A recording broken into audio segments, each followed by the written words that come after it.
Hi, everybody. My name is Anne. I'm with Stand.Earth, and you are in the right place for Deflect and Defend, digital security for activists. Thanks again, everybody, for being here today. Thank you to our presenters for their preparation.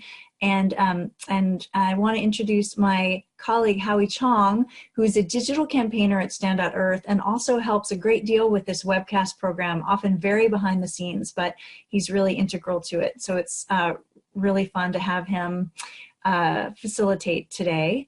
And so with that, I'm going to turn it over to Howie, and Howie's going to introduce all the presenters, and then they will begin. Thanks, Anne. Once again, my name is Howie Chong. I'm a campaigner here at Stand.Earth.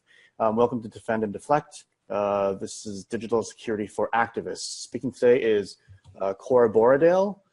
Cora is currently on my screen on the bottom right, on your screen, maybe somewhere else. Beside Cora, on Cora's screen is Michelle Gredis, and Jamil Jonah is on my screen that direction, but it may be a different direction for you. Cora Borodale is on the advisory board of the Civil Liberties Defense Center and is an associate professor of computer science at Oregon State University. She would like online communication to be private and secure by default, and believes in teaching activists and computer scientists alike on how to ensure privacy online and why it's important. Michelle Gredis. Michelle is on the advisory board of the Civil Liberties Defense Center and is organizing with Rising Tide and other organizations in the Pacific Northwest. Michelle also works to develop good digital security culture and resilient social networks amongst liberation movements. Michelle escaped the lab with a PhD and a postdoc in molecular biology and tropical medicine. And finally, Jamil Jonah. Jamil is the systems administrator at the Civil Liberties Defense Center and part of the digital security program there. He holds a PhD in sociology from the University of Oregon. So thank you very much for joining us, the three of you. And thank you very much, everyone else at the Civil Liberties Defense Center for lending your time to us here for this wonderful webcast. So without further ado, I'll let you guys start your presentations. Thank you so much, Howie. We're just going to share our... So you can share just the app? Yeah. Does that look good to everyone? Okay. So thanks for joining us. This is our sort of introductory seminar that we offer through the Digital Security Program at the Civil Liberties Defense Center. We have a lot of information. We have a lot of information available at the CLDC website, cldc.org/security, including these slides. And we like to start with this design for a prison. Which this was a design from hundreds of years ago, where a central watchtower is surrounded by all of the prison cells which face internally to the central watchtower. And the idea was that the lighting in that central watchtower would be such that the prisoners never know if there's a guard in there, and certainly they never know if a guard is watching them specifically at any given time. But the idea is that you could be watched at any moment. It was meant to produce conforming behavior of the prisoners, conforming to sort of the behavior of the ideal prisoner. And this has been used as a metaphor since the 70s for the surveillance state, that if you are, if you think you are being watched at any time, then your behavior changes as a result. And generally that is the purpose of most surveillance, which is to ensure conformity in one way or another. So often this introductory seminar accompanies a Know Your Rights training from the legal perspective, where we the legal team at the Civil Liberties Defense Center teaches folks to not consent to searches. And the way that you do that in a personal legal context is by saying, I don't consent to the search. But there's no way to do that online. You can't really, say, I don't consent to this search before you send any message, and including messages to that effect at the end of emails doesn't have any protective behavior at all. So the way that you do this online is by limiting who has access to your information. And the only way to do that in a digital world is to use encryption. And so to get everyone on the same page, what we mean by encryption is scrambling a message so that only the intended parties can read it. Okay, and we're going to use similar icons throughout this talk. So there's the open lock means an unencrypted message. The closed lock means an encrypted message in green because it's safe when it's encrypted. And in order to do encryption, you need something called a key. And it's important to understand who has access to that key, because whoever has access to that key, whoever you share that key with, those are the people who can read the message, who can unlock the message and read it. We'll put an emphasis on technologies that allow for end-to-end encryption. And this really means, what end-to-end encryption means is exactly the people you want to be able to read the message can, and no one else can. And this is true when you browse the internet using HTTPS, and it's true in encrypted messaging applications like Signal. So for example, in Signal, if you've used this app, it's easy to download on your smartphone. If I was sending a Signal message to Michelle, then we share a key, and only the two of us share that key. So when I send a message to Michelle, no one can see that message, not even Signal, the people who run the Signal infrastructure. Contrast that to something that is not end-to-end encrypted. The clearest example is when you use file transfer via cloud storage. So here, the cloud storage provider, for example, Google Drive, you would share a key with Google, and Google would share a key with whoever is accessing those shared folders. But Google, of course, has those keys and can decrypt those messages. So while the files may be safe and encrypted between you and Google's servers, they are not encrypted they're not in an encrypted form on Google servers, and Google can decrypt that information. And we'll return to this point later in the talk. Great. All right. Thank you, Cora, for that technical overview. And Cora's going to handle most of the technical topics here. I'm going to talk a little bit about the underpinnings of digital security in real life security culture. The internet is real life for a lot of people, that's true. But these are just things from the non-internet world. Being good humans to each other is essential, whether in person or online. So this training is often given with a Know Your Rights training, as Cora said, through CLDC. And so we often go through like healthy movement behaviors, like avoid bragging or rumors. Try to, especially for sensitive information, campaigning and things like that, share it with the people that need to know. Of course, share it when it's important, but like don't always talk way too much about things that don't need to go outside of people responsible for planning. In terms of like how to trust people, that has several aspects to it. Mainly, it's important to build relationships and get to know people, decide kind of what information people can be trusted with and what work people can be trusted to do well and responsibly, because everyone's good at different things. So that's just to say we have equivalent principles in the digital world where privacy has to do with like good behaviors, but also recognizing that it does ultimately come down to individuals in your movements.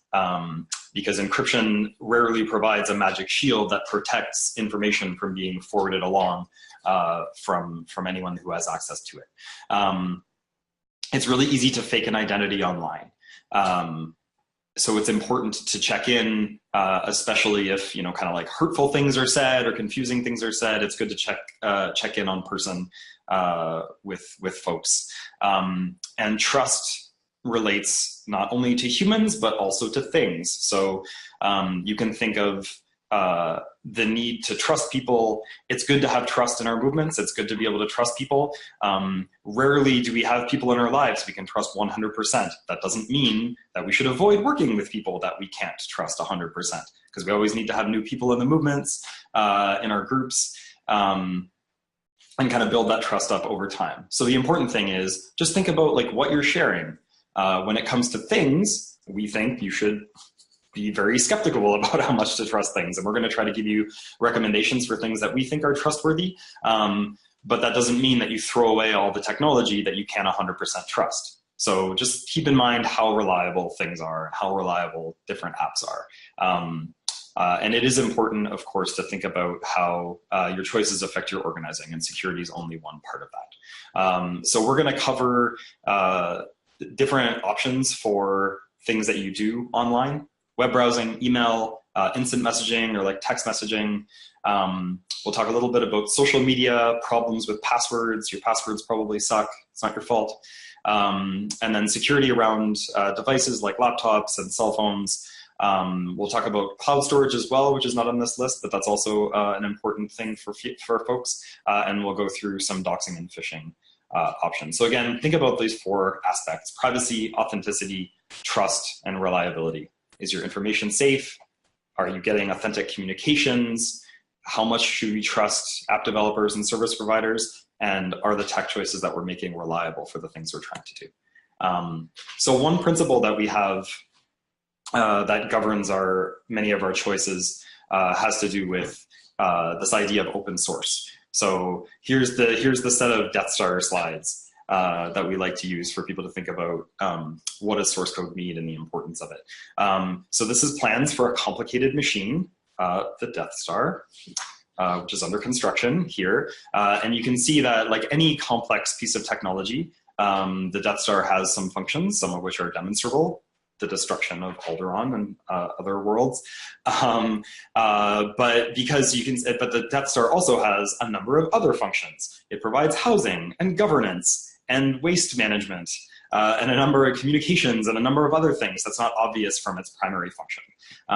Again, just so Cora doesn't have to remind me, this is a metaphor. We don't have a Death Star. We don't help you with your Death Star problems. We can't troubleshoot Death Star issues with you, but certainly you should think of all of your apps and devices as complex technologies, much like the Death Star in the center.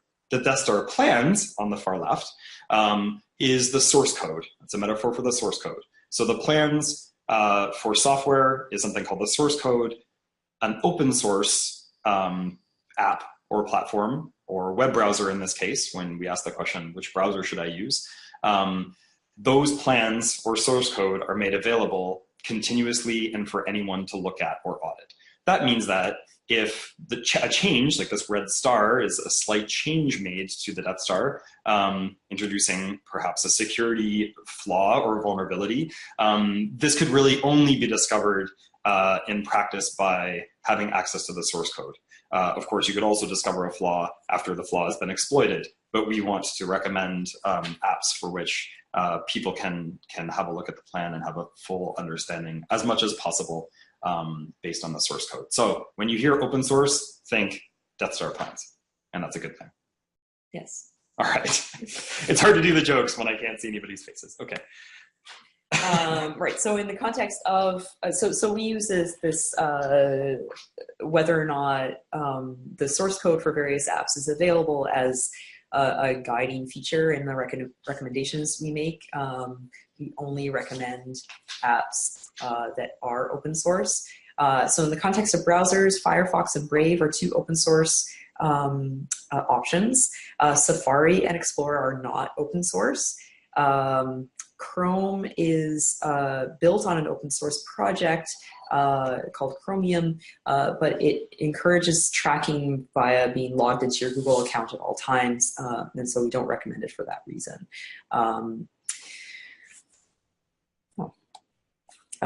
So when you are using your web browser and browsing the internet, it's important to know who has access to your information and how much of that information. So for example, if you visit a website and that website is prefixed by HTTP without an S, that means that all the information that you're receiving from that website and all the information that you might be inputting into that website are completely open and in the clear. So any eavesdropper along the way, unless you're using an additional layer of protection that we'll discuss in a moment, would be able to see that browsing behavior. Contrast that to if your URL is prefixed by HTTPS. On some browsers, the HTTPS isn't there, but you get like a little green lock beside your URL in the browser bar. Then an eavesdropper would know that you're visiting the website, theintercept.com, but would not know any of the sub pages of the website, and they wouldn't know any information that you're receiving from the website or any information that you're inputting into the website. They would only know that top level domain. So this is a pretty good standard, and nowadays more and more websites are providing access to their information via HTTPS. It isn't something that you can ask for if it isn't provided for. There are websites that don't provide access to their website via HTTPS. There are browser plugins that work for Firefox as well as Chromium, called HTTPS Everywhere and Privacy Badger. HTTPS Everywhere, all it does is it puts that S into the URL when it is supported by the website that you're visiting. Privacy Badger blocks cookies that share information between different websites, and it's an easy thing to install. And these plugins are also open source. So if you want to hide the fact that you're visiting a given website, so that top level domain, if you don't want someone to know that you're visiting theintercept.com, or in this example, disruptj20.org, then there are a couple of options that we'll talk about. The first is the use of a virtual private network, or VPN.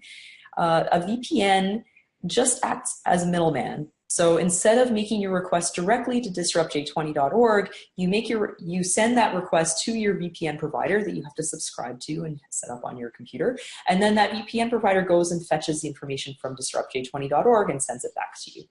So the traffic between you and your VPN provider is encrypted, but then between the VPN provider and the websites that you want to visit, encryption is either there or not, depending on whether or not HTTPS is supported by the website. So in this, the reason I picked the example of disruptj20.org is in August, it became known that the Department of Justice had made a request to the web host that was providing the web hosting service for disruptj20.org, made a request for essentially all of the people who had all of the information that they had as far as browsing behavior is concerned. So they wanted the list of all the IP addresses, which is the internet address of your computer, which is linked to your physical location, from that web service provider. And so in that case, that could lead to you being having scrutiny put on you because of your visiting this website, and would have, for example, far-reaching implications if you had entered any information into their text boxes on that website, for example, listing a protest in your local city or your involvement in the Disrupt J20 protests. So a VPN provider, the protection that it provides is a good VPN provider will have many, many customers using that VPN provider as a middleman. And so if many, many people are putting all of their web traffic requests through that VPN provider, and that VPN provider is going and collecting all the web requests that people want, then an external adversary wouldn't be able to match up all of the users of the VPN provider to all of the websites that they're looking at. Okay. Great. A more resilient method of anonymously browsing the internet is through something called Tor, which is short for the onion router. You access Tor by just downloading, you go to torproject.org and you download the Tor browser. So it's just using a different browser. And there are reasons why you would want to sometimes use the Tor browser and sometimes access the internet not through the Tor browser, which we'll discuss in a moment. But the way the Tor browser works, the way Tor works in general, is that it has, instead of just one middleman, it has a choice of many. You choose 3 middlemen amongst a set of many, many middlemen. In fact, roughly 10,000 to date. And what you do is you route your request for a website through these three middlemen. And you apply layers of encryption, like the layers of an onion, that's why it's called the onion router, that you add 3 layers of encryption with using keys that you share with the first, second, and third middleman on that path between you and disruptj20.org. The first node on that path removes the first layer of encryption, the second node removes the second layer of encryption, and the third node removes the last layer of encryption. And so all the first node knows is that you are connecting to the internet via the Tor network. They don't know anything about what website you're trying to reach. All the last node on that path knows, the one with the open lock, all that node knows is that someone who is accessing the internet through the Tor network is accessing the website disruptj20.org. But there's no way for those 2 nodes to know anything about each other, and so they can't match up the fact that you are in fact visiting that website. Great. Right. So we recommend always accessing the web via HTTPS. Of course, that's not always possible. And so use Tor as frequently as possible. And we recommend using VPN sparingly.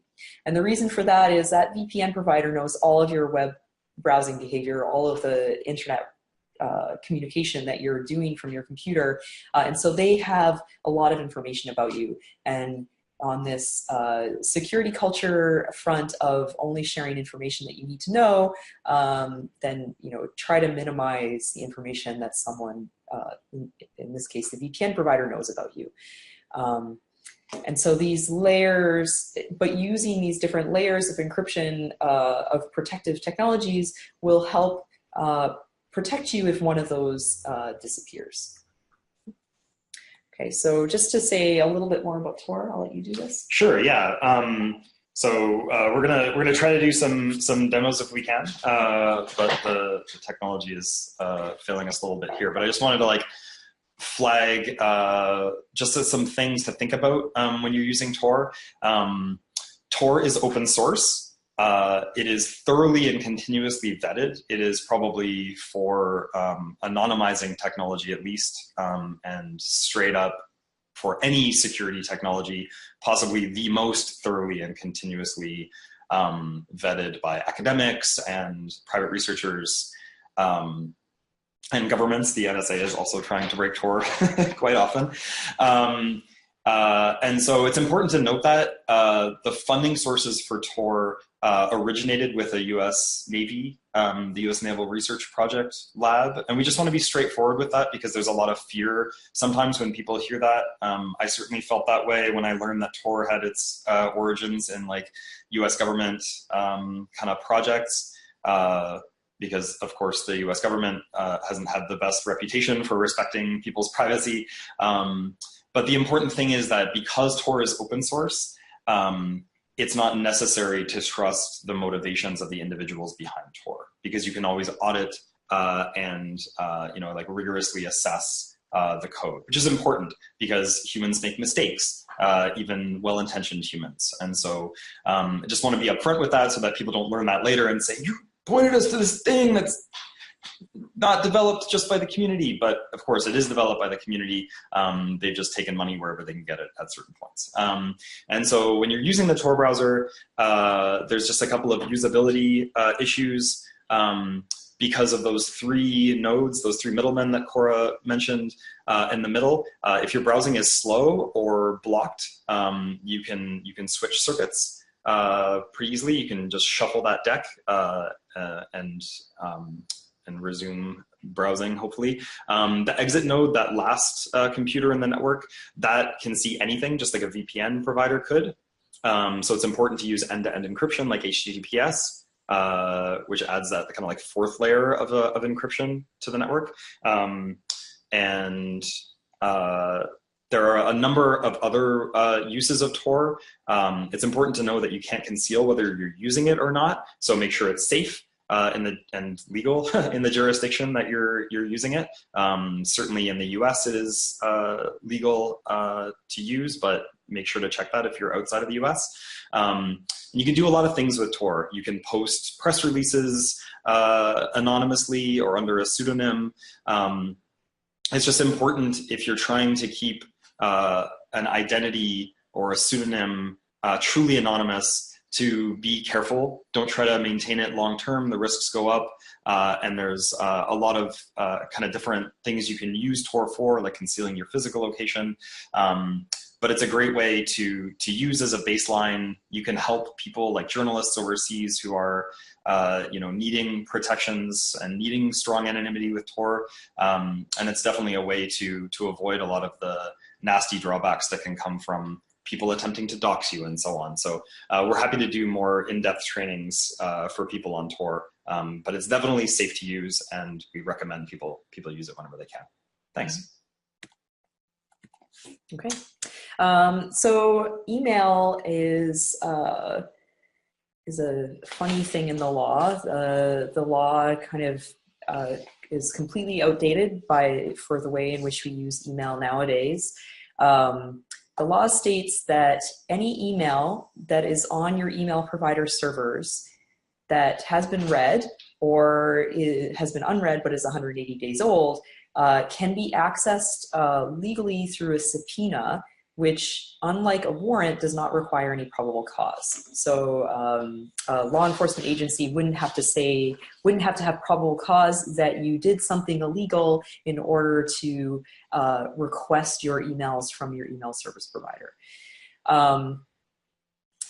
We like to encourage people to think about whether or not their email service provider would protect them when such a request is made, or even a much more in-depth request. And the example I like to point out is the email provider that Edward Snowden used at the time that he was making his disclosures from the NSA.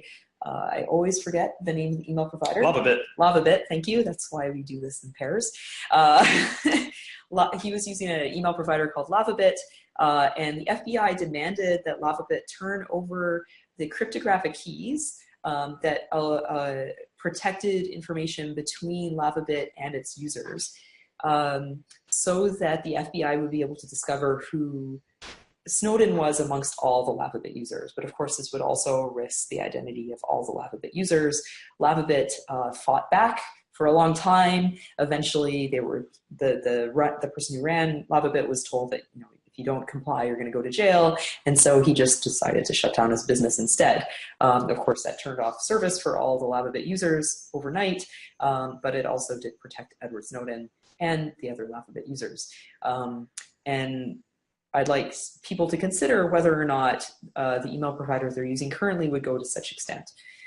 So we recommend using a movement email service provider like RiseUp or May 1st, or your own server if you have that kind of capacity.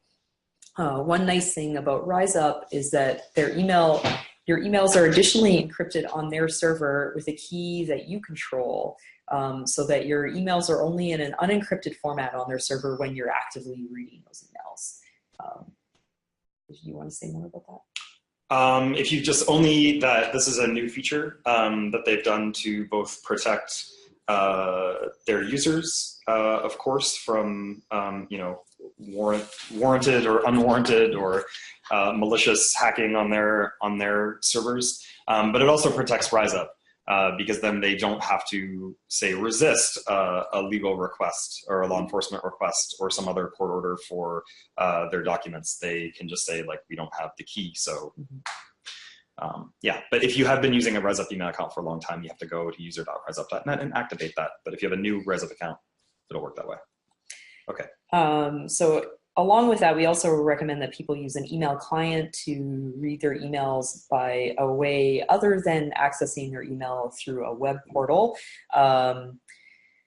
This allows you to keep backups of your emails on your own computer. It allows you to delete emails from your email service provider's servers, which would be protection for you for sure if your emails were requested by a subpoena. And the particular email client that we recommend is Thunderbird, which is open source, and also allows is one step closer to being set up with email encryption as well, which we'll talk about very briefly here, which is that email, when it's sent between different email addresses, is often encrypted between, so if I say I'm sending an email to Michelle and I'm using my RiseUp account and he's using his Gmail account, then that email would be encrypted between me and the RiseUp server, and it would be encrypted between the Gmail servers and Michelle. The email would not be encrypted on the Gmail servers, and whether or not it's encrypted as it goes from the RiseUp servers to the Gmail servers is basically impossible for us to tell. It probably is, but there's not really a way as a user to easily verify that. Mm-hmm.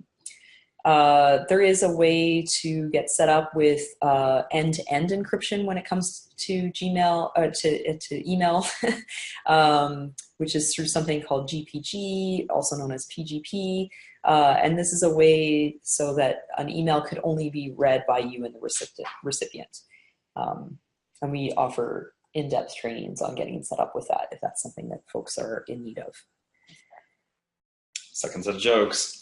All right, so all of this information, all of this like end-to-end encryption security that we're taking so much time to emphasize the importance of is to basically protect your communications from being eavesdropped upon in the middle. And that is what's called in cryptography a man-in-the-middle attack. So it's an attack. If someone's trying to get in your information, get into your stuff, your private stuff, that's an attack. The attack is called the man in the middle. So here we're going to talk about the man getting in the middle. This is Marcos. He's in the jungle, an undisclosed part of Central America. And he has lots of time to read the great, recently late, but amazing Ursula K. Le Guin's novel, The Dispossessed. Has a lot of time to read about like different ways of organizing societies. And he has a friend, Ernesto, who is currently taking refuge at Oregon State University. And he really he's got a lot of time to read too, and he would love to get some more information and thoughts on how to reorganize society. But he can't easily send a book to the US from Central America, but they have computers and the internet, and he could scan the book and send it. So no problem, that would be great, probably in like the 80s when there was no such thing as adversaries online. But here is the ghost of J. Edgar Hoover, former director of the FBI. Some people we talk to really like this kind of joke, but I'll just assume you're all laughing. And so this is J. Edgar Hoover and his data centers inhabiting a point on the internet that we know since the Snowden disclosures in 2013. That information is being collected and monitored and now shared with numerous like federal agencies and who knows, state and local agencies too. So what this means is that J. Edgar Hoover there is in the position to not just read, but also potentially change and substitute Ursula K. Le Guin's The Dispossessed for some reading perhaps thought to be more fitting for a US person. And so, yeah, so J. Edgar Hoover could just read it and send it along, or could read it and change it. And so what happened there, okay? And how can you stop this from happening? Encryption gives us a way to stop a man in the middle from reading our private communications. This all comes down to keys, as Cora mentioned at the very beginning. So Marcos has a key. He shares it with Ernesto, and that should allow any information to be encrypted and also verified, providing both privacy and authenticity to any communications that are sent between them. And the way to check that is through something called a fingerprint. If you've used Signal before, this is also called safety numbers in Signal. And fingerprinting is a way to be certain that you are sharing, in fact, the correct key. So it's just like a string of numbers that's short that you share through some other channel than the one that you're trying to communicate over. So you wouldn't like use the internet in this example. You'd like make a phone call or carrier pigeon or secret message. And so you can see that the keys actually don't match at all. And so Ernesto actually has a completely different key. And so what happened? What happened was the man in the middle intercepted Marcos's key from the jungle and substituted it with his own, the like filled in black colored key with his own, and sent that along to Ernesto, meaning that he can be a relay in between the communications. And this is totally invisible to the two people on the ends that are trying to share books. Unless they check the fingerprints. And this should look familiar because what's actually happening is the same thing that happens when you use Google's infrastructure to keep all your documents and your Google Drive and all that, is that what you really end up doing is you're just protecting it from other men in the middle, interlopers. But once they're on Google's servers, Google could read or change anything they chose. The only difference is you're not really necessarily thinking about whether Google can do that or not. And it is important to think about that. And the power that we give, like kind of Google over our communications every day.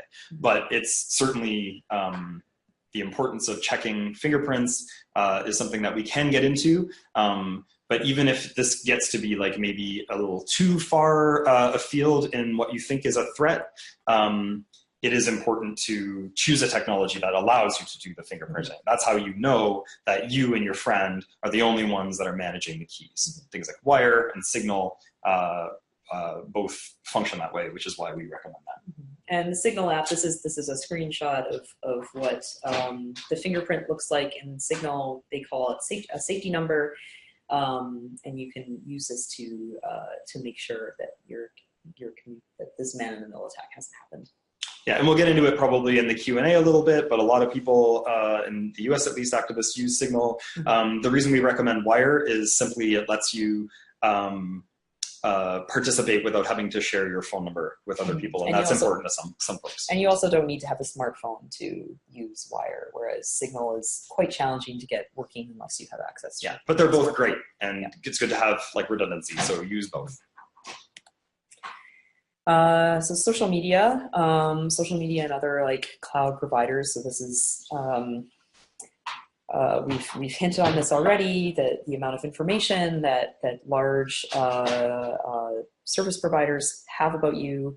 This is one of the slides that Edward Snowden disclosed in 2013 about a program called PRISM, which was possibly, I don't know, one of the disclosures that hit me the heart, that I guess wasn't necessarily surprising to me, but is the most meaningful, which is that a lot of these large providers like Microsoft, Google, Yahoo, Facebook, and so on share their information that the NSA otherwise can't get easy access to, maybe because they provide the equivalent of HTTPS to secure communications between their servers and their users. They provide that information to the NSA directly. So that includes the contents of emails, of chats, videos, and photos and other stored data. But you need not go as far as a large NSA program to get access to this data. Probably the more likely way to get access to data is through subpoenas and warrants, which I mentioned earlier in the talk. So this is the number of requests to Facebook for data from law enforcement and other agencies in the U.S. for data of users in the U.S. In 6-month periods over the last several years. And you can see that these requests are going up. There's this brown here is a different kind of request that they started reporting on in Facebook's transparency report called a preservation request, where they're not actually asking for the data, but they're saying, don't delete this data in the future. And it's interesting that so many of those requests are being made. But the yellow are data requests through search warrants, which require probable cause, and the red are data requests through subpoenas, which do not require probable cause. And these are the requests, and Facebook doesn't necessarily return data in all requests, but they do return data for roughly 80% of requests. And that each of those requests impacts on average 1.5 users. The situation is similar for Google, and you can see this like very consistent upward trend in the number of requests. And again, take note of the number of subpoena requests, much higher here compared to the number of search warrant requests that they're getting. And I think that is because of the email law that governs how easy it is to request contents of email through subpoenas. Between Google and Facebook, these data requests, Google and Facebook alone, not including other service providers like Microsoft and Apple, return data for roughly 100,000 users per year. And we like to ask people whether or not they think that their organizing work would not be subject to such scrutiny from the law. And it's also important to note that subpoenas can be made as a result of civil cases, so it's not necessarily coming from a law enforcement agency, but could also be coming from a corporate security firm like Tiger Swan or equivalent. Or lawyers in a civil case, for example. So I did want to say, just to take a brief step back, I know we talk about like the FBI, J. Edgar Hoover. That might seem kind of scary for people that are, we're just trying to campaign for fair trade at our university, that kind of thing. I mean, I think the lessons of the 1960s, 1970s is that many nonviolent, like law-abiding activists were being spied on. And we know that this is the case today as well. But even a motivated adversary could ask Google for your information pursuant to a civil suit, which they don't even want to win, but they're hoping to gain access and disrupt your internal communication. So all of these things are important, kind of regardless of whether your adversary is maybe kind of a nasty company and not just a powerful government. And I'll ask. Oh, right. I have one extra slide in here. So with respect to social media, which I was sort of lumping Facebook and Google together, which have very different things that they provide. With social media, do be careful with what you post to social media. That information can be used by a sort of neighborhood, your local neighborhood Nazi who wants to mess with you, all the way up through federal law enforcement. Check your privacy settings and just really think about what you are choosing to post on social media. Use two-factor authentication, especially if you have a campaign account on social media. Two-factor authentication would mean that not only a password would be needed, but also a code sent to a phone, for example. The third-party doctrine refers to this fact that the service provider can totally legally hand your information over to, for example, law enforcement or whoever they want.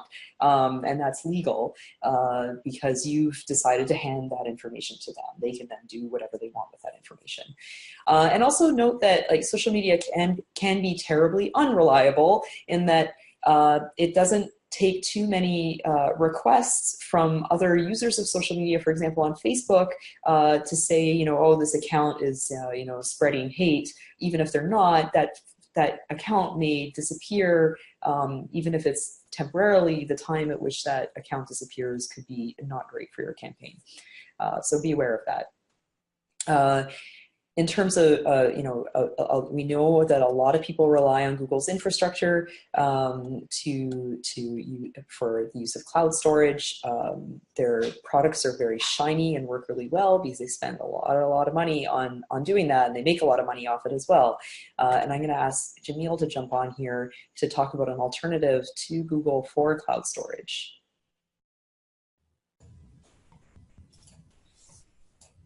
So I think Anne can turn my video on when she gets a chance, but I'll go ahead and start. So yeah, we basically just wanted to give you a brief introduction to Dropbox because in our sort of informal surveying of groups and sort of asking them what their needs are and what kinds of things that they would like to try to do to get off of corporate servers, things like document sharing through using Google Drive or Dropbox comes up a lot. And this is a program that I personally have tested quite a bit. I was actually really surprised and delighted by the fact that it works very, very well. And essentially it's a replacement for Dropbox or Google Drive. And as you can see there, we've listed all of the different things that it can do. So I'll just quickly go over these and give some details on a few of them that may not be entirely clear. Well, first of all, just like any of the other sort of sharing solutions, you can access it via a web browser or a desktop mobile app or mobile application, which is great. In addition to being able to access from all those devices, you can actually have multiple accounts on any one of those devices as well, which is actually not the case with, I don't think, any of the corporate solutions that are offered. So if you have a couple different organizations you're working with that have different Nextcloud accounts, you can actually have them, you can be signed in and have documents accessible with multiple accounts, which is really cool. Of course, you can share folders and individual files. This next one, setting privileges on folders, shared folders and files, is another thing that you can sort of do on some of the other options like Dropbox, but you have more refinement with Nextcloud. For example, you can either, there's 4 different sets of privileges that you can apply to a share. You can allow or disallow either the creation of a file, the editing of a file, so that like allow someone to change a file, their ability to share a file or a folder further, like again with someone else, which you would have no control over. You can actually stop that from happening if you share the folder initially. And then you can also stop the deletion of files, which is important because when you're using these shared systems, and if someone deletes a file, it gets deleted from everybody's computer. So unless you have backups running, that can be a major problem. This next feature of Nextcloud is also something that you will not see on any of the sort of corporate solutions, which is when you create a share link, and these are links that you might send in an email. Say you have a large file and you're trying to send it to someone, and you can, with email you can only attach files of a certain size, but if you have a large image or a whole entire zip file with images or just any kind of large file, what people I think are learning more and more to do is to send a link to that file. So OwnCloud not only lets you create these links, but you can add certain features to those links, security features to the links. You can, for example, password protect the link. You can expire it, which is really important. And by default, the system does expire your links. So if you send a link to someone and you forget that you've shared it, it will automatically sort of destroy the link and it won't exist anywhere on the internet after a certain period of time. And then also with these links, you can actually make them public, which means you do not have to, if you're working with someone that doesn't have an account with Nextcloud, you can still allow them with this public feature to see like the contents of a folder and even upload into that directory. And just like any other file sharing or cloud document system, it will just copy directly to your hard drive. So it's a way for people to gain access, or for you to get files from other people, even if they don't have an account, that can't be transferred over email. It does have a collaborative editing system of documents and spreadsheets. Caveat, it does not work as well as a system like Google, but it's there, and and it's gotten quite a bit, it's improved quite a bit in the last version of Nextcloud, and it's something that I expect to continue to improve. It's based on open source software. So if you create a document by default in the sort of collaborative part of Nextcloud, it will save it as it uses LibreOffice in particular, it will save it as an ODT document. However, if your share has Microsoft Office documents, you can actually open those and edit those as well. It does destroy or change the formatting sometimes if it's a very highly, a formatted document, but I believe that often happens with Google Docs as well. That transfer between proprietary and non-proprietary is always a problem, and many times that's actually designed into the technology to try to discourage you from using other products. However, it is possible to collaboratively edit those documents. The final feature I want to go over is shared calendars and contacts, and I think this is really important because this is kind of the last piece of the puzzle usually for organizations that are kind of stuck to these major corporate providers for shared systems, which is that you can set up a CalDAV or a CardDAV account within May 1st, and then invite collaborators to collaboratively edit and delete contacts. Even you can, calendar events and also contacts, like contact groups. So it's very helpful as a package, if you're trying to migrate off of, say, Google servers or Dropbox servers or whatever.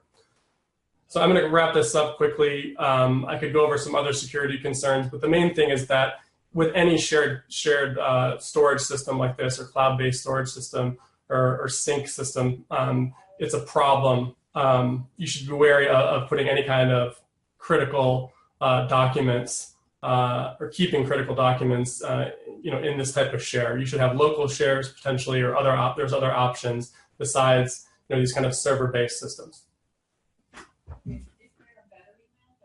Okay, great, Jamil. This is Anne. I'm going to bring back everybody's webcams. I don't think that's the end yet. Yeah, no, we have a few more slides, Anne. Oh, that's great. That's great. Okay. Then hang on. Thanks, Jamil. But we will try to wrap through the remaining topics pretty quickly. Okay, Jamil, should we leave your webcast up, or your webcam up, or? Okay, great. So passwords, as mentioned, often the weakest link in anybody's security system. Passwords, unfortunately, have been designed so that they're difficult for humans to remember, but very easy for computers to guess.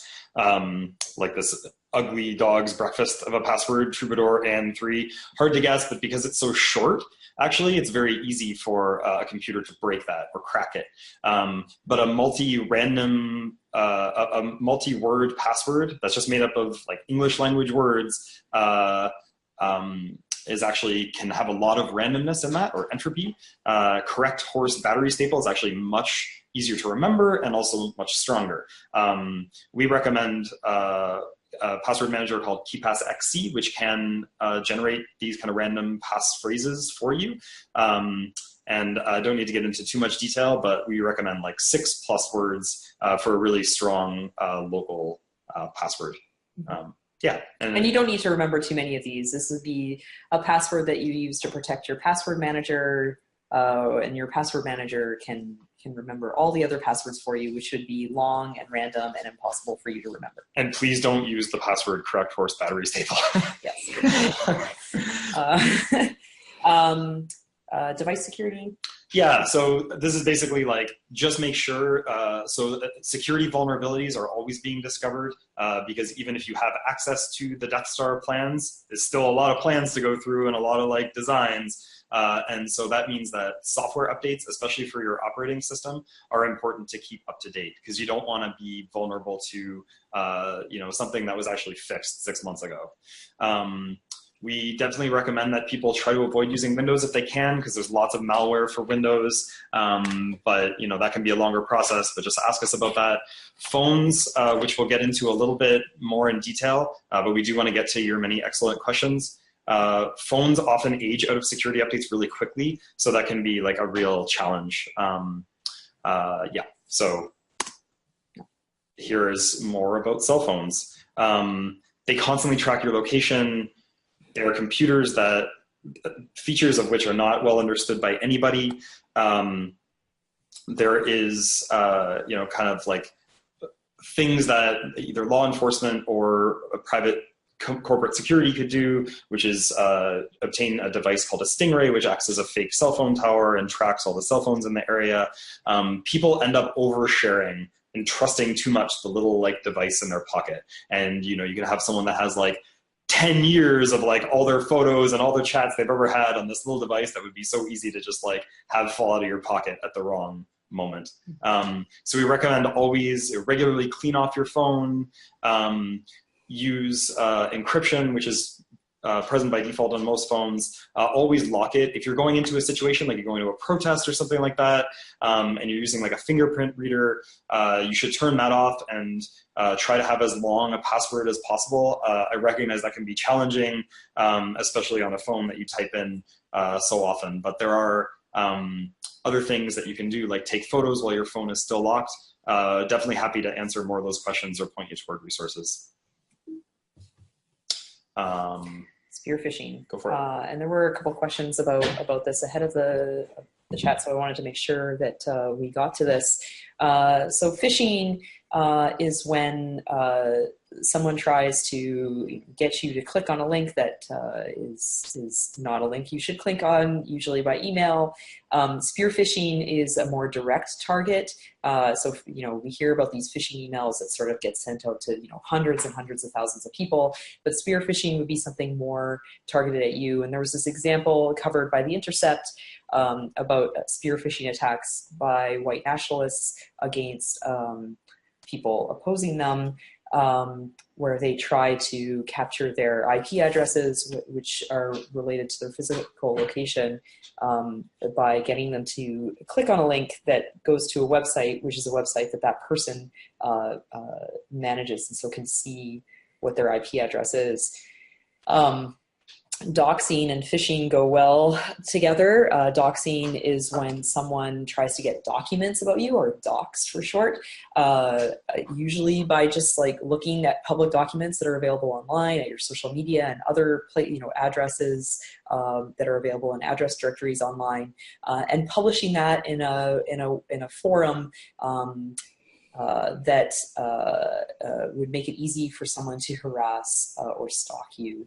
As this example was shown, they were able to get the name and age of someone whose photo appeared at a protest, her current address, what she studied, what her usernames were on various social media sites. And so a lot of what we've already talked about does help to protect you from phishing and doxing. For example, using strong passwords and two-factor authentication can protect your accounts from targeted hacking, usually like by social engineering, trying to figure out your password and get into your account by your sort of neighborhood Nazi type person. And two-factor authentication is like getting a text message when you log into a new computer. You have to switch that on in the different apps and platforms that you use. Minimize the amount of information you make available about yourself online. So this is, again, returning to that advice of beware of your use of social media.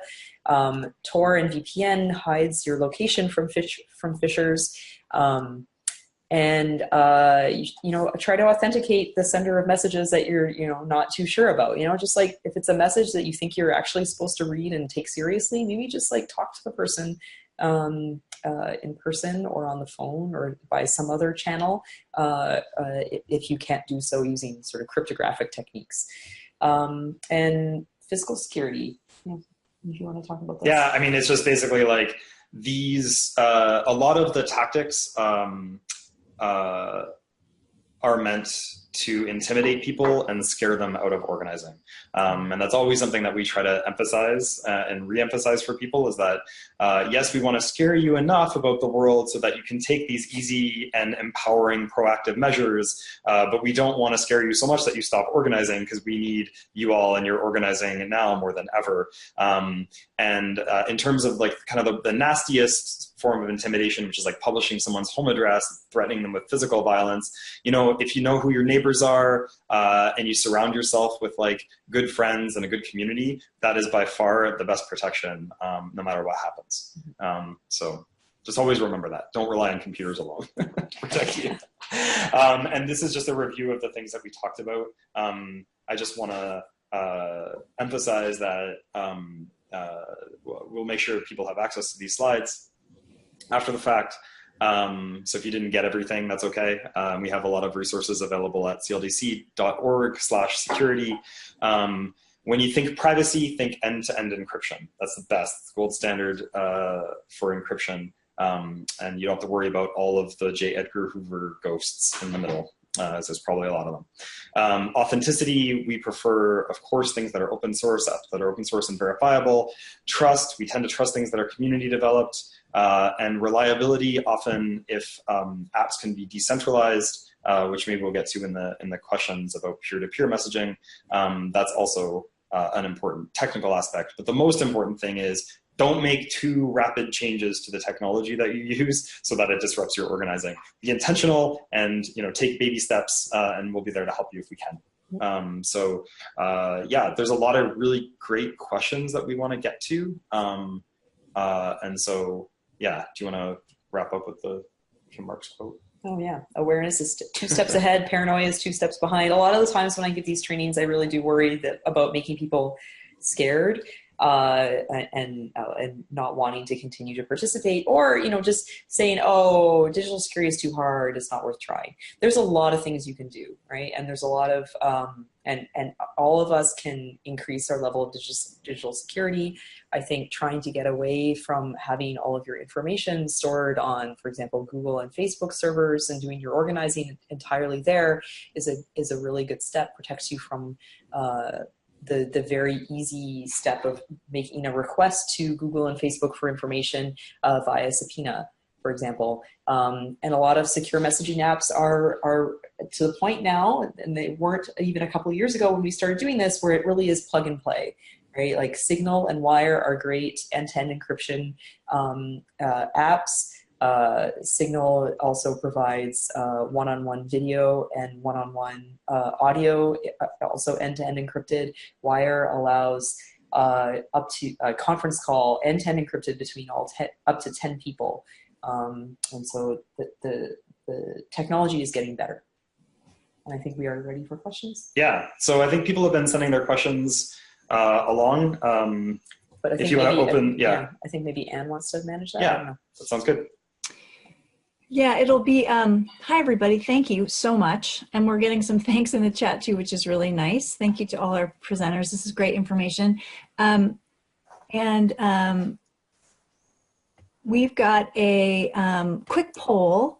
If people would like to get email updates on digital security from the Civil Liberties Defense Center, which is where all of our presenters are representing today. So I'm going to just send out that quick poll and you can just answer yes or no. And judging by the number of questions, it seems like this would be a good thing for many people to sign up for. So I'm going to launch this poll and we'll give people a couple moments to answer it.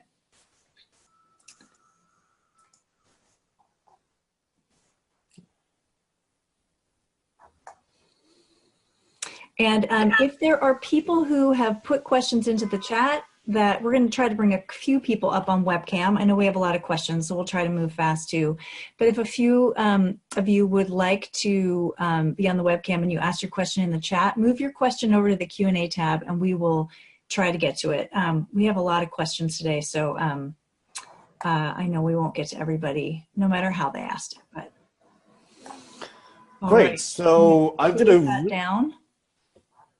did a very quick count. There's about 30 questions. There's more than 30 questions, so we definitely won't be able to go through all of them. We've grouped them into general areas. So perhaps let's start with a couple of the main ones. First, what can you define open source software, and generally why is it considered more secure? Sure. So open source software, the open source refers to those plans for creating the app being available, right? So source code is what computer scientists, computer engineers, software engineers write in order to produce an app that actually runs on your computer. If you just look at the app, it's impossible. It's really hard to tell all the capabilities of that app without seeing the source code. And in many business models for companies, they don't make the source code available because they don't want anybody to be able to steal the plans for their apps and sell it themselves.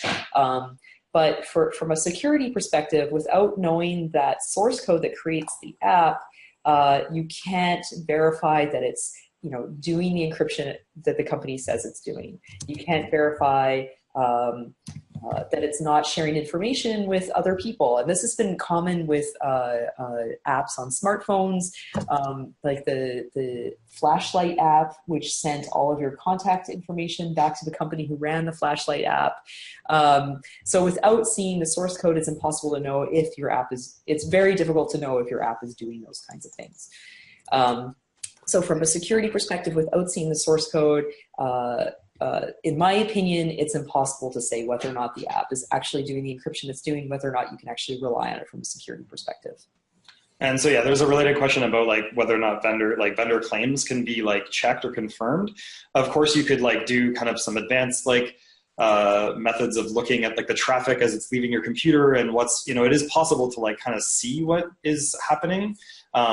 But it's not possible to be certain, and you always have to trust the company that, you know, things wouldn't change kind of under certain circumstances or whatever. So definitely open source doesn't guarantee that something is secure, but it's an important piece of being able to verify that on an ongoing basis. And especially like for companies, it might be enough that a company's claims are like, well, that company is liable and we could sue them, you know, if they're not really doing good encryption. But that's not really viable for community organizations. We're concerned with keeping our information safe. So, yeah. Great. So another question about video chat. There's some questions about whether or not Skype and FaceTime, do they take snapshots or record your video chats, and are there recommendations about the most secure video chat application? Somebody has asked about appear.in as well, whether or not that's an application that is more secure. I'm not familiar with Appear. Yeah, I mean, there's been a couple of other ones like Dialpad that people have asked about, which I haven't heard of.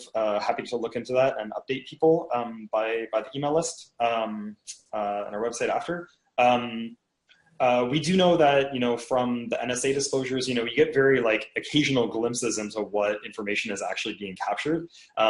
The point is all of this information could be captured. They're probably not storing all of the video because that would just be like a lot of information to store all the video chats that are happening all the time. But if video is not end-to-end encrypted, that means that it could be recorded. They could take transcripts of voice chats or like the voice calls and things like that. I wouldn't get like necessarily too hung up on that. Let's like focus on specifics. So one, we recommend Wire and Signal. Of course, you can only do the Signal video chat on your phone.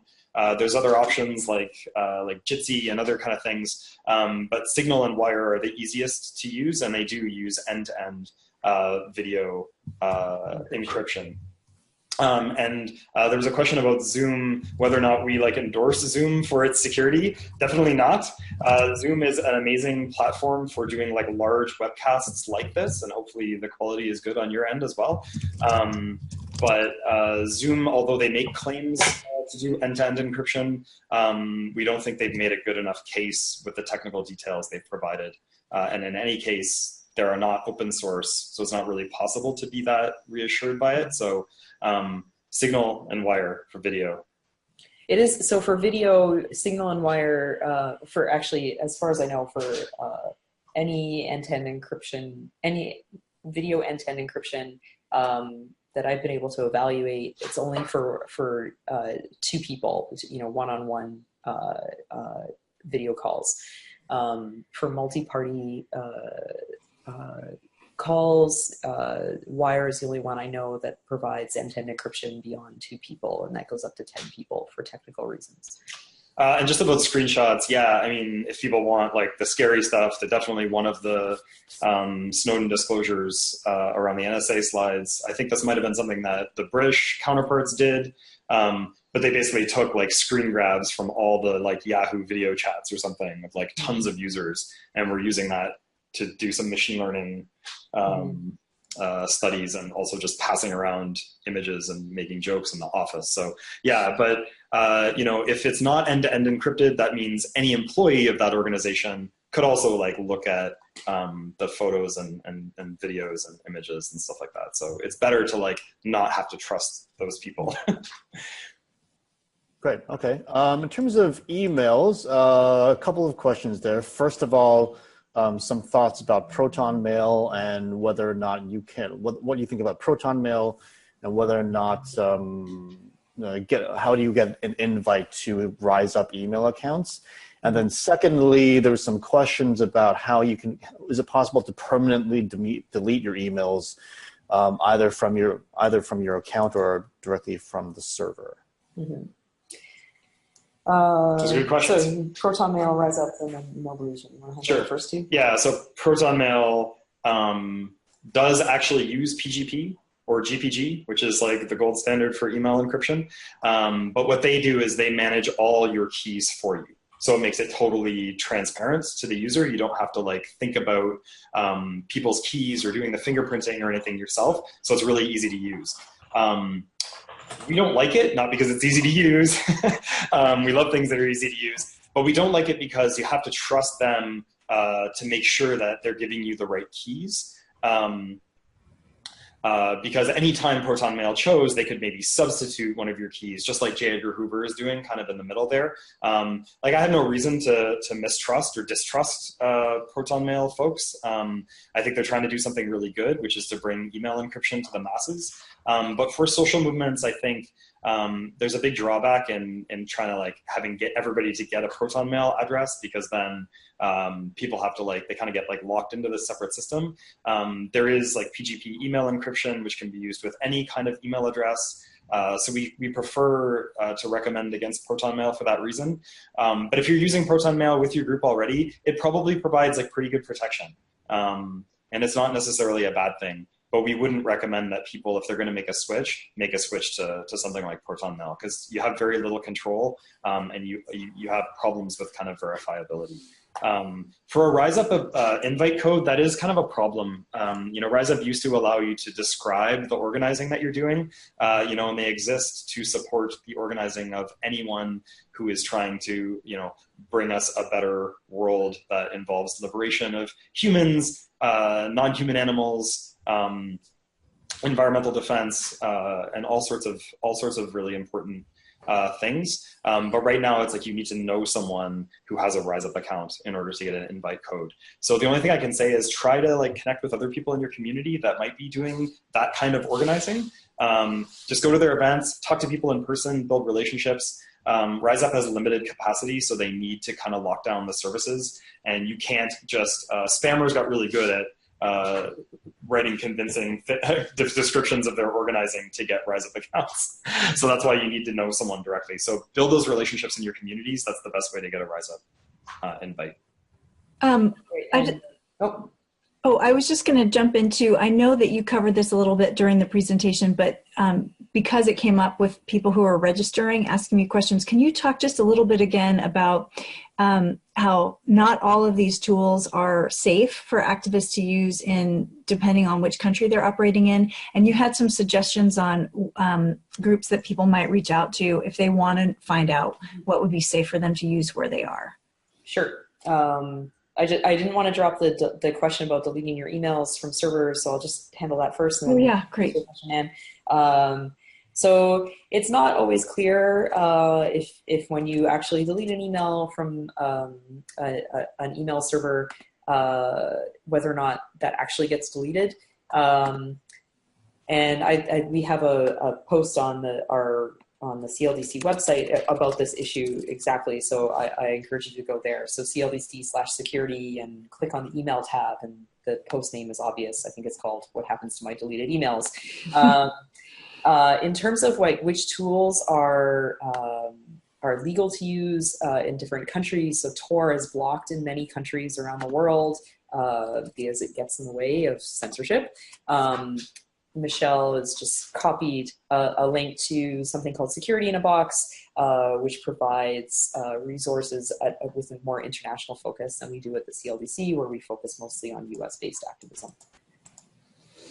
Yeah, and Security in a Box is part of, it's a project of two organizations, the Tactical Technology Collective and human rights group called Frontline Defenders. And they combine to try to protect journalists, environmentalists, human rights advocates in countries where people routinely face sometimes legitimate death threats and imprisonment for doing things that in the United States we take for granted as something that we should be free to do. So I want to just underscore the reason that we're concerned about people outside of a context where there is a high degree of formal political rights, like in the US, is that just with if you remember that Tor network, it's not possible to conceal the fact that you're connecting to Tor and using it. It's like very, very difficult to conceal that. Likewise, with all other forms of encryption, they're not really designed at all to conceal the fact that you're using encryption. They put all the effort into concealing the message and keeping your secret safe, but they can't like almost ever reliably disguise the fact that you're trying to keep a secret. So, you know, during the Arab Spring in Egypt, and Tunisia, a lot of efforts, and recently, you know, we saw in Iran, efforts of the government to try to like shut down people's communications. We just want to make sure that people reach out to organizations like Frontline Defenders and the Tactical Tech Collective and Security in a Box as a resource. Connect with people like in your country to try to see like what tools are people using safely. Checking out organizations that kind of support journalists is really important, because I just don't want people to make a move that will keep their communication safe, but might like in some way flag them. I mean, in the US, like the most protective thing is for folks to try to use these technologies as often as possible, and use it for political work and non-political work, but certainly yeah, you should just make sure to figure out what your local climate is first before using this. Hopefully that's helpful, and we're happy to follow up if people have specific questions.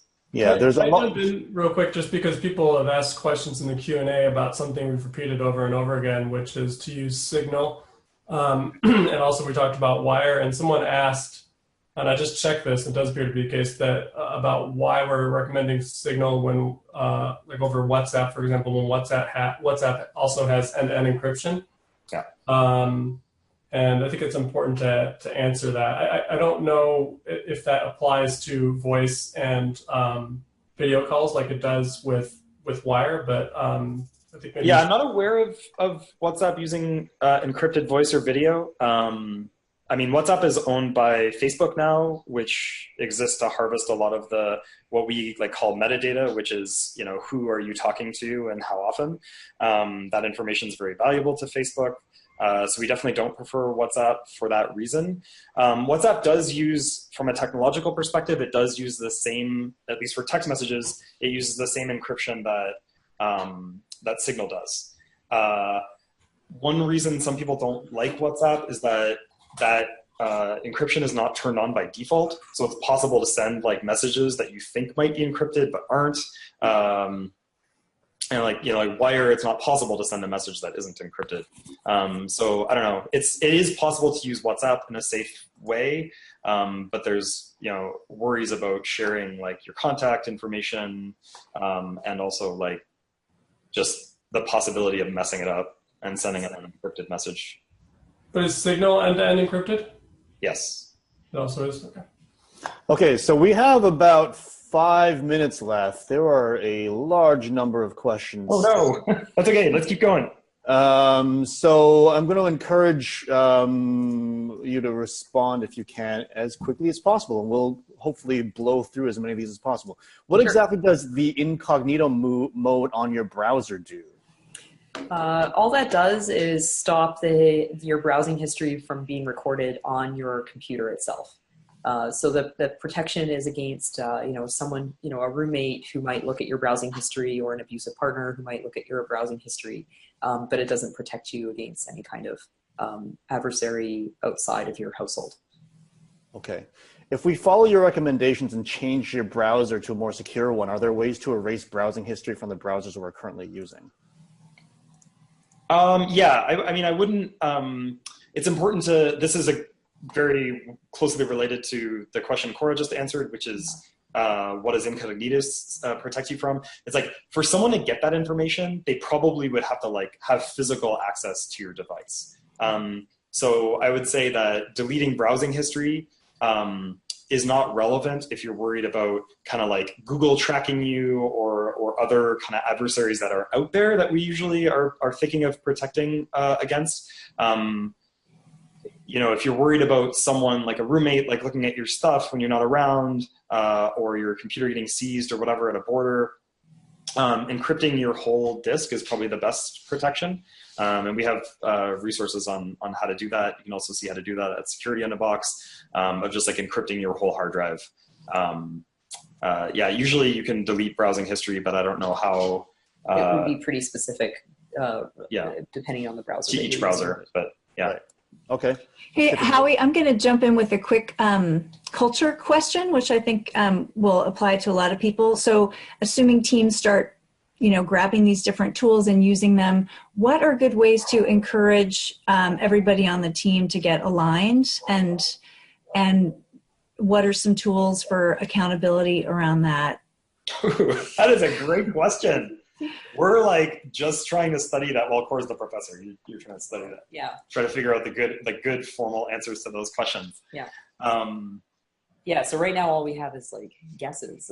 Well, no, I mean, but I also have my own organizing experience and like others. I mean, I think it's always, this is why we spend so much time like talking about the principles and the threats. I don't believe it's possible to like compel people to use secure communications channels. If they don't like them, they're just gonna like, they'll use those channels with you, but then the first chance they get, they'll use some other, like, they'll use Facebook Messenger or whatever because they can't say. So like convincing people of the importance of using these is like the most important thing. Finding ways to use things effectively and just like always checking in with people to make sure that like things are working well and they're not introducing too much complexity. I guess I would say like this is a question that we all have to answer actively as a collection of social movements. Yeah, I think there are a few points that are helpful Please, for yeah. some people. So one is that it's good to remind people that like a group security is only as strong as the weakest link in that group, right? So if one person decides to share all the information publicly, then there's little point in everybody else. There's less of an argument for everyone else in the group to do so. We hear a lot from groups who think, like, well, I'm not doing anything illegal, or, we're going to be upfront about our organizing. It's important for us to organize in public. And it's like, well, there can be truth to that. But it's also about making it harder for your adversary, whether that adversary is someone in the neighborhood, someone in your community, or, a corporate a corporate security agency or a law enforcement agency. It's important to try to make their job as hard as possible, right? If you are worried that they are going to interfere with your organizing. And then there's also the argument that like the more people who use many of these apps, the more secure it is for everyone who uses them, right? The more support goes to their development and their maintenance. For Tor, certainly, the more people who use it, the more protective it is, because the harder it is to correlate users of Tor with accesses to information from Tor. So there's like solidarity reasons outside of your own specific organizing group for using these technologies too. And one of the lawyers here at CLDC likes to point out is that when you choose not to communicate securely or use these digital security technologies, you're basically giving up your right to privacy, or your right, for any information that you transmit to be used however, any given actor wants to use it. So it's an exercise of your right to privacy. You can think about it that way as well, yeah. Which we should all be thinking about, because, it's a big problem these days, if you hadn't noticed. That question came from Trista, a colleague of Howie's and mine. Thank you for taking that yeah, time. and again, like, let's keep this conversation going on things that people are finding effective. And if they'd like to reach out with us and have those conversations, reach out to us and have those conversations, we'd be delighted to like hear how people's experiences are in rolling out these technologies. Definitely having like specific guides and recommendations and clear kind of like toolkits has definitely seemed to help people too. So. Howie, do you want to pick one more? Yeah, let's pick one more. Actually, before you do, I wanted to knock out, there's like 4 or 5 questions I wanted to quickly knock out. Sure. I had in the Q&A. One of them was about alternatives to Nextcloud. And, we're always testing different possibilities. And Nextcloud is just a technology that we have tested. We actually use here at the CLDC. And, we have found a trusted host for that particular service. But as I said, there's some caveats to that. There's some security issues around using a shared server for document sharing. Ideally, it would be a peer-to-peer system, which is something we're looking into. But again, if you just think about the things that we recommended, like open source technologies, trusted hosts, encryption and encryption, you think about it more from that perspective instead of trying to, when you're analyzing a given app, because I could give you a certain recommendation, but that could change. And that's true of many of the things that we've discussed today. Someone asked about 1Password, and we don't recommend that publicly. I mean, it actually is something that I use, but we don't recommend it. As we said in the presentation, we discussed KeePass. But just to emphasize, a lot of sort of proprietary password solutions do use cloud storage. They do sync your passwords through something like Dropbox, for example, iCloud. I recommend against that. And usually, like with 1Password anyway, you can turn it off. You can still sync, but you can set it to sync locally over your network. So it's recommended specifically with password managers not to store them on the cloud.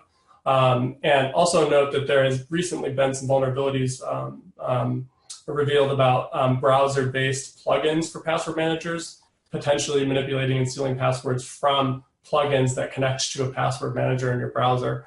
So you should just be aware of that with any given password manager. Cool. Anything else? I mean, there's a lot of like app-specific questions, and so we'll just take those and like look into them and get back to you. I think for most of those, that's probably seems the most responsible thing to do.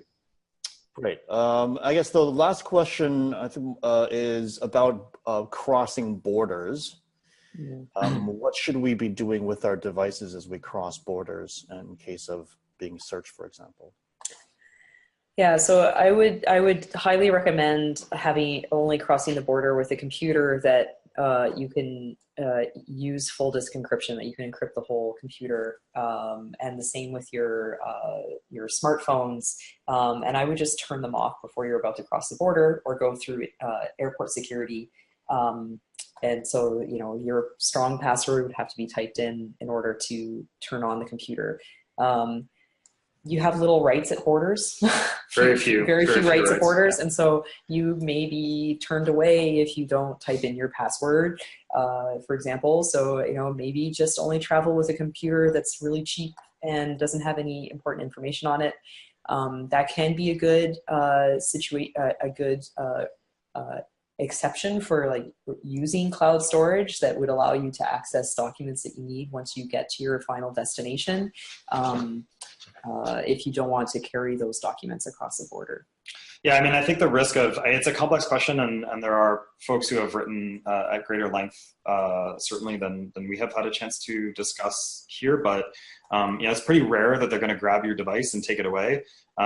If they do, a lot of security professionals would say, if someone takes your device away and it leaves your site and they do some stuff with it, you can't trust that device anymore. So if you think that's like a realistic threat for you, maybe just traveling with your information encrypted on like a USB stick is the safest thing, or have stuff in the cloud.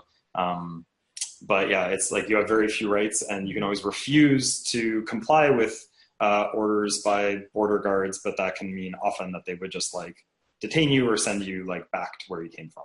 So just a quick note on that. Also, we're going to have more information on this on our website, but a lot of funds have the capacity to remotely wipe. Even computers can be remotely erased. So if you didn't know about that, that's something you can look into. It's not something we're publicly recommending for every single phone out there, because there are concerns about that, potentially someone erasing it when you don't want it erased, for example. But that is a possibility. Great. So should we wrap up with like, how do you join CLDC if you want? Because someone asked that question. That's somebody did ask that question. How do you join CLDC? People want to know. Yeah. Yeah. I mean, CLDC. Do you want to describe what that would mean? I mean, CLDC offers organizational memberships. Yeah. So organizations can join as a member of CLDC, and that gives them access to more in-depth trainings. And you can of course join as an individual member as well by donating as little or as much as you want.